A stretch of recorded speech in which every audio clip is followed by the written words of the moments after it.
A Assembleia Legislativa suspendeu todas as atividades em luto pela morte do secretário legislativo Guilherme de Castro, que morreu num acidente quando perdeu o controle da moto aquática que dirigia junto à Praia do Jacaré, em Cabedelo.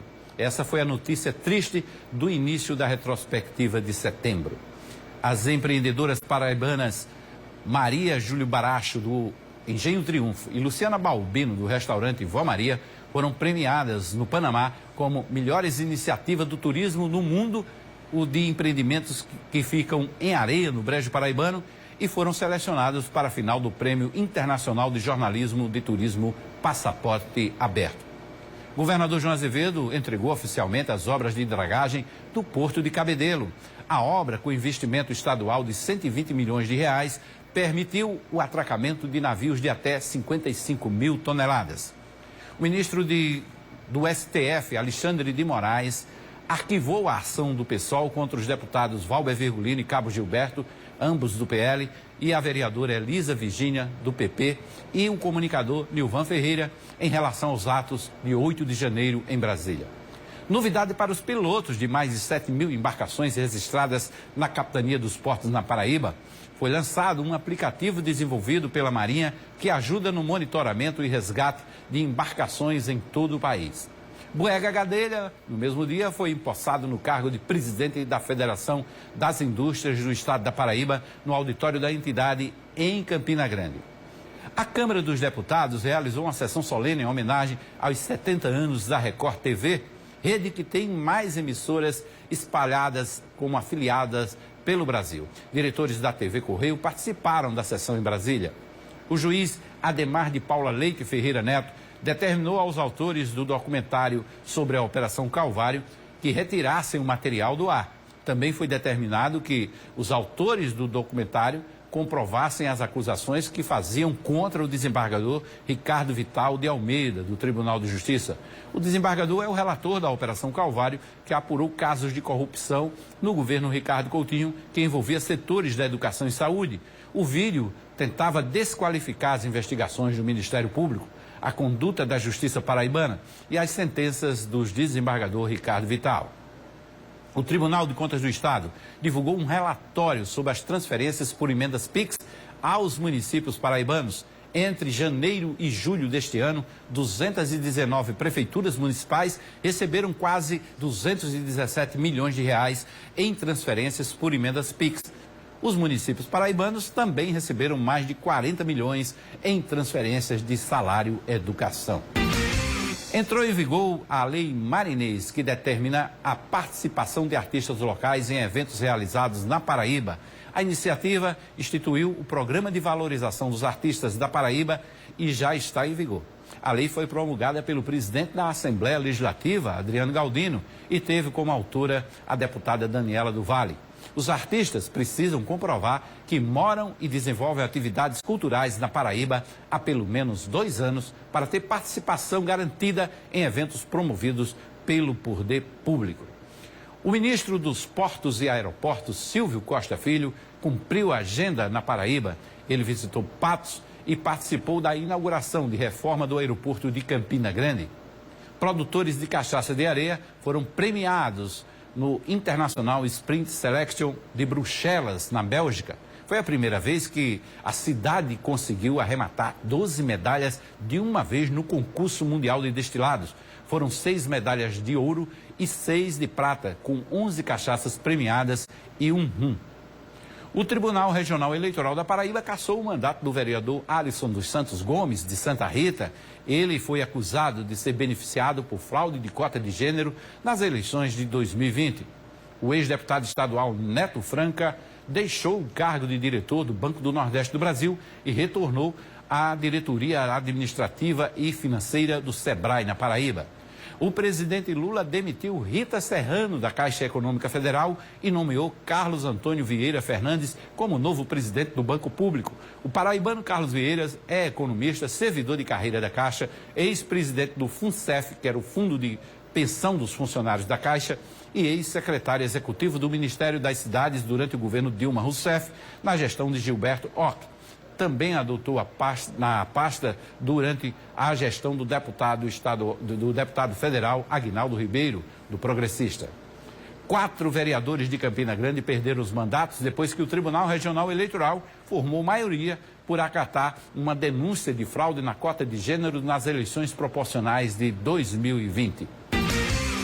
A ministra da Ciência, Tecnologia e Inovação, Luciana Santos, cumpriu a agenda na Paraíba no início de novembro. Ela teve encontro com o governador João Azevedo em João Pessoa.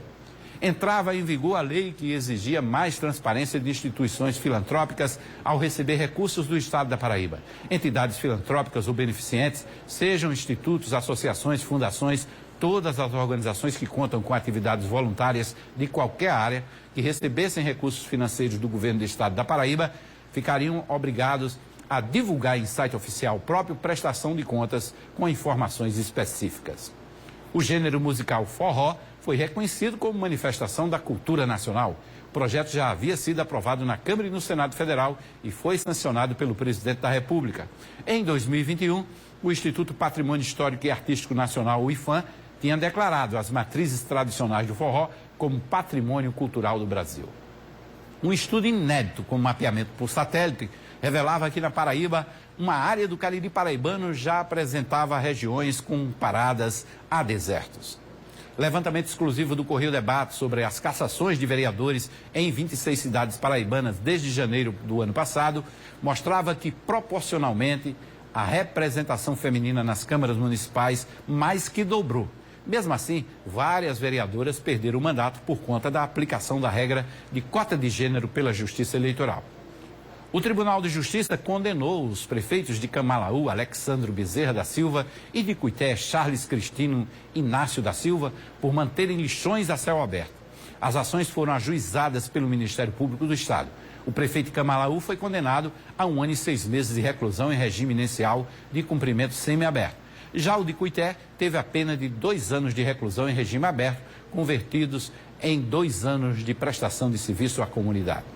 A ministra da Saúde, Nízia Trindade, participava em João Pessoa da entrega de ambulâncias do Serviço de Atendimento Móvel de Urgência, o SAMU, aos municípios paraibanos. Seguindo a determinação do Tribunal Regional Eleitoral, o processo de retotalização de votos para vereadores ocorria em Campina Grande e a Câmara Municipal empossava no mesmo dia 4 suplentes no lugar dos que foram cassados por fraude na cota de gênero. Tomaram posse Bruno Faustino, Napoleão Maracajá, Carla Cislane e Márcio Melo. O Tribunal Superior Eleitoral decidiu por unanimidade que caberia ao Tribunal Regional Eleitoral da Paraíba julgar o principal processo da Operação Calvário. O ex-governador Ricardo Coutinho e outros 34 investigados, entre eles a ex-secretária Livânia Farias e o irmão de Ricardo, Coriolano Coutinho, estão ainda sendo investigados pelo desvio de aproximadamente 134 milhões dos cofres públicos. Os autos saíram do Tribunal de Justiça e foram para o TRE. Liminado, o desembargador Marcos Cavalcante anulou os atos da mesa diretora da Câmara de Lucena, interrompendo o processo de cassação do mandato do prefeito Léo Bandeira. A ministra Daniela Teixeira, da 5ª turma do Superior Tribunal de Justiça, determinou o retorno ao cargo do prefeito de São Mamede, Humberto Jefferson, do União Brasil. Daniela também suspendeu todas as medidas cautelares que tinham sido decretadas contra o gestor. Principal alvo da 2ª fase da Operação Festa no Terreiro, deflagrada pela Polícia Federal e pelo Ministério Público da Paraíba, o prefeito foi apontado pelos investigadores como líder de uma organização criminosa. Jefferson foi preso preventivamente por determinação do desembargador Márcio Murilo da Cunha Ramos no Tribunal de Justiça da Paraíba no dia 15 de agosto deste ano.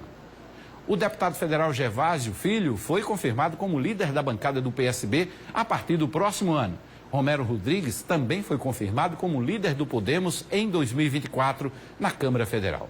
O juiz Roberto Dorne Moreira Franco, sobrinho do Tribunal Regional Eleitoral da Paraíba, derrubou as medidas cautelares impostas ao ex-governador Ricardo Coutinho e à ex-prefeita do Conde, Márcia Lucena, no âmbito da Operação Calvário. A decisão aconteceu uma semana depois que o TSE determinou a remessa dos autos ao TRE. O governador João Azevedo apresentou o projeto para a construção de uma ponte que ligará Cabedelo, Lucena a Santa Rita. A obra contará com investimentos de 500 milhões de reais. O governador do estado e a prefeitura de João Pessoa confirmaram investimento de mais de 400 milhões em ações e projetos para revitalizar, reocupar o centro histórico da capital. O governador João Azevedo participou em Recife da última reunião do Consórcio Nordeste como presidente do fórum. Em seu lugar, a partir do ano que vem, a paraibana de Nova Floresta, Fátima Bezerra, governadora do Rio Grande do Norte, será a sucessora. Foi autorizado pelo governador o início das obras do Arco Metropolitano de João Pessoa.